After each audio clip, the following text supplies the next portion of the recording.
बिस्मिल्लाहिर्रहमानिर्रहीम। अस्सलाम वालेकुम my YouTube family. I hope कि आप सब खैरियत से होंगे, बिल्कुल ठीक ठाक होंगे अपने अपने घरों में। आज बच्चों की फरमाइश थी कि जी मामा मिक्स पकौड़े बनाएं, तो मैंने कहा क्यों ना ये रेसिपी भी आपके साथ शेयर की जाए। तो आलू को मैं थोड़ा सा लंबा लंबा काटती हूँ और प्याज को भी ऐसे ही स्लाइसिस में ले लूँगी, ठीक है।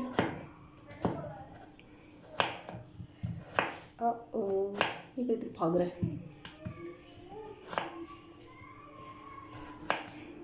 तो अब इसको मैं लंबाई में कटिंग कर रही हूँ।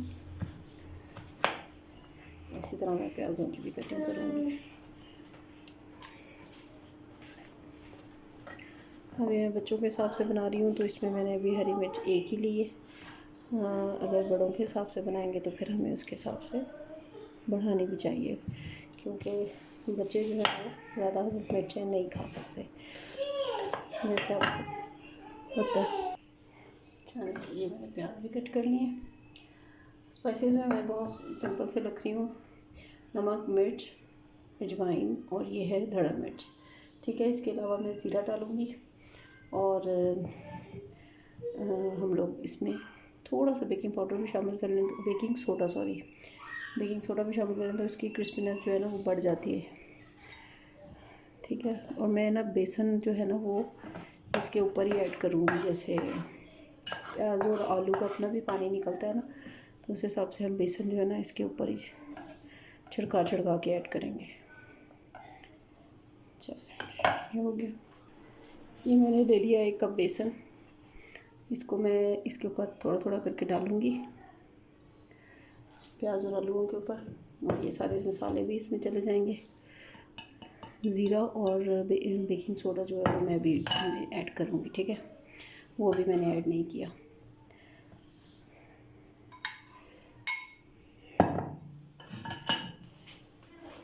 इसको हम स्पून की मदद से थोड़ा सा मिक्स अप करेंगे और इसमें इसके अकॉर्डिंग पानी शामिल करेंगे, ठीक है जी।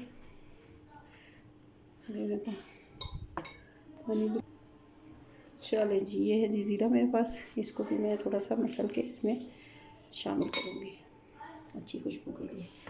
और हमने ले लिया यहाँ पे पानी जो है मैं थोड़ा थोड़ा ऐड करूँगी, क्योंकि हमने इसको बहुत ज़्यादा वो मटीरियल नहीं बनाना, हल्का बेसन लगाना है ताकि इसकी जो क्रिस्पीनेस है ना वो भी बरकरार रहे। ये मैंने 1 कप जितना बेसन लिया था, तो मैंने इस पर छान लिया था। छान के हमेशा बेसन मैदा वगैरह यूज़ करें ना, उससे और ज़्यादा हर चीज़ की ना क्रिस्पीनेस बढ़ जाती है, ठीक है जी। थोड़ा सा पानी में और डालूँगी और फिर इसको मिक्स करके देखेंगे कि ये कितनी कंसिस्टेंसी बनी।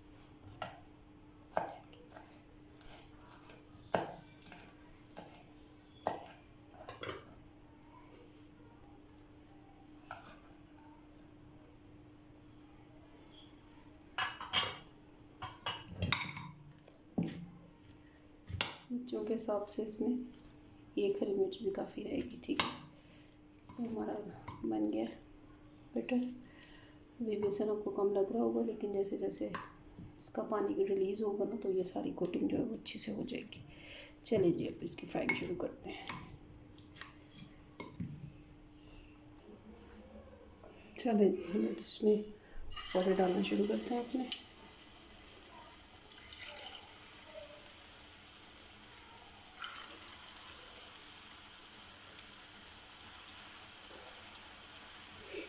ये भी आपको लगेगा कि थोड़ा इसका बेसन है, लेकिन थोड़े बेसन में ज़्यादा अच्छे क्रिस्पी बनते हैं, तो फिर बिल्कुल ही रोटी टाइप की लुक बनती। ये बच्चों को और हमें तो ऐसे मज़ेदार गच्छेदार ये पसंद है, दोनों चीज़ें, आलू और इस तरह प्याज जो है ना लंबाई में कट किए हैं। बाकी आप लोग ये कैसे कैसे बनाते हैं, और मुझे अपना फीडबैक भी ज़रूर दीजिएगा इसके बारे में कि कैसे बने आपके मुताबिक, ठीक है।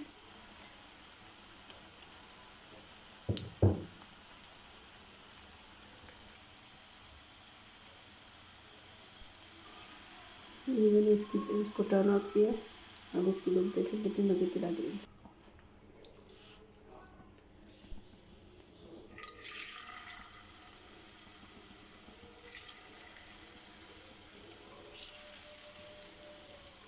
मसाला चक्कर भी मैंने इसमें डाल दिया।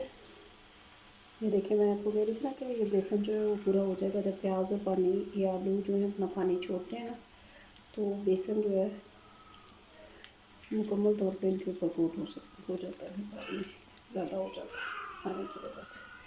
ठीक है, ये थोड़ा सा बच गया, इसका एक और चक्कर बनाना पड़ेगा।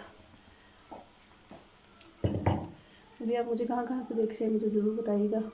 आई होप कि आपको ये रेसिपी भी अच्छी लगी होगी।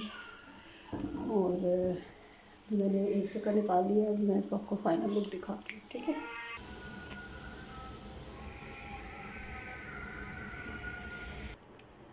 नहीं जी, ये हमारी फाइनल लुक।